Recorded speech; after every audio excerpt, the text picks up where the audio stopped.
Assalamualaikum warahmatullahi wabarakatuh. Perkenalkan, kami mahasiswi dari Universitas Ma'arif Hasyim Latif. Kami dari kelas manajemen 4B Malam. Pada kesempatan kali ini kami akan menjelaskan materi tentang hubungan perilaku organisasi dengan perilaku hablum minan nas.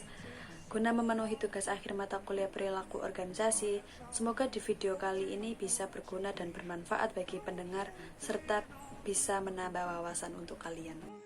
Hubungan perilaku organisasi dengan perilaku hablum minan nas. Pada dasarnya, perilaku organisasi adalah suatu bidang studi yang di dalamnya mempelajari tentang bagaimana seseorang ataupun individu bisa bergerak dan berperilaku sesuai dengan organisasi, termasuk di dalamnya mempelajari bagaimana mereka bisa berinteraksi satu sama lain.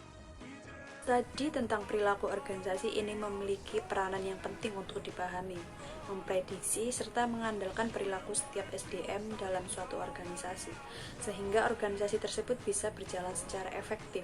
Oleh karena itu, mari kita pelajari tentang perilaku organisasi ini, dan belajar bagaimana hubungan perilaku organisasi dengan perilaku hablum minan nas. Yang pertama adalah A. Pengertian perilaku organisasi. Menurut seorang ahli Timothy Ejtke, menjelaskan bahwa perilaku organisasi adalah suatu bidang studi yang menyelidiki dampak yang dipunyai oleh suatu individu, kelompok, dan juga struktur pada perilaku yang ada di dalam suatu organisasi. Tujuan dari perilaku organisasi adalah untuk menerapkan ilmu pengetahuan agar bisa meningkatkan keefektifan suatu organisasi. Manfaat perilaku organisasi. Perilaku organisasi akan bertindak sebagai map untuk kehidupan anggota yang ada di dalam organisasi. Yang kedua, melakukan penelitian yang sistematis dan berguna untuk memahami dan juga memprediksi kehidupan organisasi tersebut. Yang ketiga, perilaku organisasi akan membantu setiap individu dalam memahami perilaku mereka sendiri dan juga orang lain yang berada di dalam organisasi, sehingga bisa meningkatkan hubungan interpersonal antar setiap individu yang ada di dalam organisasi. C. Elemen-elemen perilaku organisasi. Umumnya terdapat 4 elemen penting yang mampu mempengaruhi perilaku organisasi. 4 elemen yang mampu mempengaruhi organisasi adalah berasal dari internal organisasi dan eksternal organisasi. Berikut ini adalah penjelasannya. 1. Manusia. Manusia adalah sistem sosial di dalam internal organisasi. Mereka terdiri dari individu ataupun kelompok tertentu. Artinya, kelompok tersebut bisa dalam jumlah yang kecil ataupun yang besar, informal atau formal, resmi ataupun tidak resmi. Pada dasarnya, kelompok manusia ini sifatnya dinamis, artinya mudah dibentuk, berubah, dan juga mudah bubar. Manusia yang membuat kelompok ini lalu akan mencoba berbagai cara agar bisa mencapai tujuan dan sasaran yang sudah dibuatnya. 2. Struktur. Struktur adalah hubungan pada setiap orang yang terdapat di dalam suatu organisasi. Mereka yang berada di dalam suatu organisasi tentu diberikan peran yang berbeda, dan mereka mempunyai hubungan tertentu dengan yang lainnya. Struktur ini akan mengarah pada pembagian kerja, sehingga setiap orang bisa melakukan tugas ataupun pekerjaannya. 3. Teknologi. Teknologi mampu menanamkan kondisi fisik dan juga ekonomi dimanapun orang bekerja.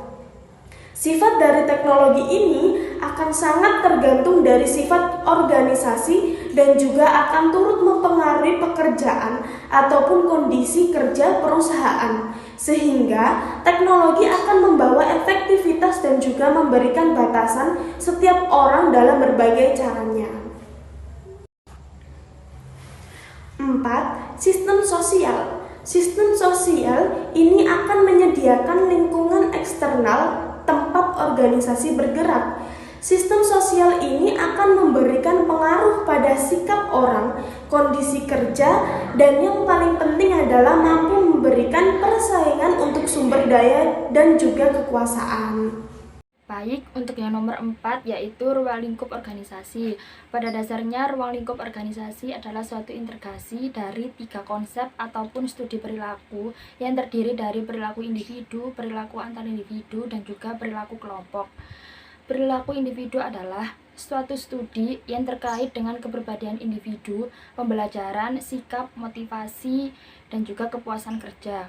Perilaku antar individu adalah suatu studi yang dilakukan dengan adanya komunikasi antara karyawan di antara mereka dan bawahan mereka sendiri, memahami kualitas dari kepemimpinan orang, dinamika kelompok, konflik yang terjadi pada kelompok, kekuasaan, dan juga politik.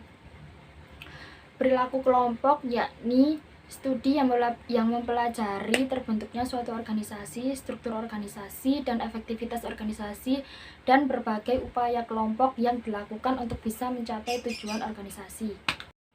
Yang kelima, hubungan perilaku organisasi dengan perilaku hablum minan nas.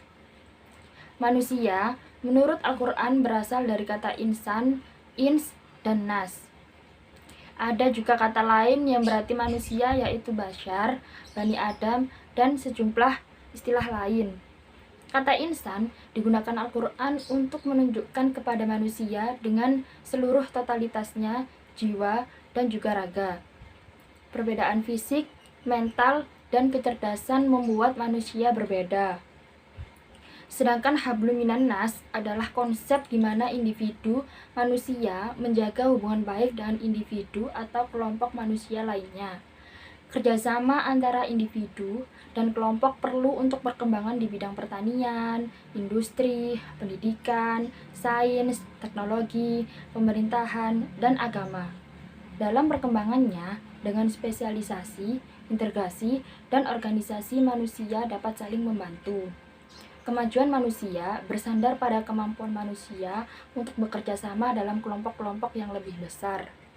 Sehingga ini ada kaitannya dengan perilaku organisasi yang sudah kita pelajari di awal tadi, di mana tujuan dari perilaku organisasi adalah untuk menerapkan ilmu pengetahuan agar bisa meningkatkan keefektifan suatu organisasi.